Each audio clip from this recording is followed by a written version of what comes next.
Hey guys, what's up? It's Megan Raymond and welcome back to another vlog. So for today's topic, okay, i-share ko sa inyo kung ano yung mga grooming tips na hindi kinalilimutan ng mga gwapong lalaki. Okay? At syempre, bago natin ito simulan, kung interesado ka sa mga topic about grooming and self-improvement at saka sa mga personal advice, please hit the subscribe button at also, i-turn on mo na din yung notification bell mo para maging updated ka sa mga futures upload ko.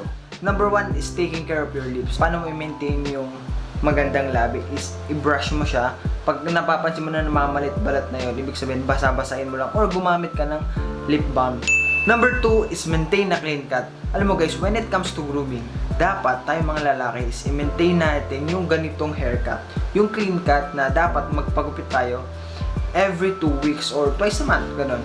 Okay? Kasi alam mo, may kilala kasi ako na na professional na CEO siya, to be honest, okay? Every 2 weeks nagpapagupit siya. Parang everyday ang gwapo niya kasi every 2 weeks nagpapagupit siya. Every 2 weeks maintain yung haircut niya na malinis, mukha siyang mabango. Kaya kung ako sa inyo guys, dapat i-maintain mo yung ganitong practice na magkaroon ka ng clean cut. Kung long hair ka naman, make sure naman na maaliwalas yung mukha mo, hindi sa bagay itali mo yung buhok mo. And number 3 is smile with confidence and maintain a white teeth. Kailangan pag ngingiti ka is yung with confidence, okay? At saka dapat yung ngipin mo is, syempre, maputi.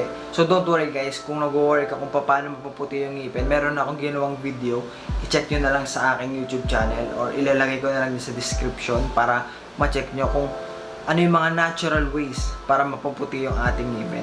Number 4 is your hairstyle. Syempre, kung nagpapagupit ka every 2 weeks, dapat, maganda rin dapat yung hairstyle mo para kagaya nito. Okay? Mukha siyang malinis, naka-brush up, mukha kang mabango, okay, mukha kang hindi mabaho. Okay, sorry for the word Pero kasi pagka ganito yung gupit mo, yung clean cut, tapos ayos yung hairstyle mo, okay, dagdag pogi points yan, dagdag grooming points yan para sa isang lalaki. Yung parang titignan ka pa lang ng babae, itsura mo pa lang, ang bango-bango mo na, ang sarap mong tabihan, parang ganun ba? Sabi nga ng mga quote ng mga barbero dyan, no? Your hair is your crown, so better na panatiliin mong maganda lagi yung hairstyle mo at well-groomed yung buhok mo. Number 5, shave or trim. Syempre hindi dun sa part na alam mo na, syempre sa mukha lang to. Ibig ko sabihin dito guys is kapag long hair ka is dapat clean yung ganto mo, yung facial hair mo malinis. Kasi long hair ka na nga, ang sama naman tignan kapag long hair ka na nga.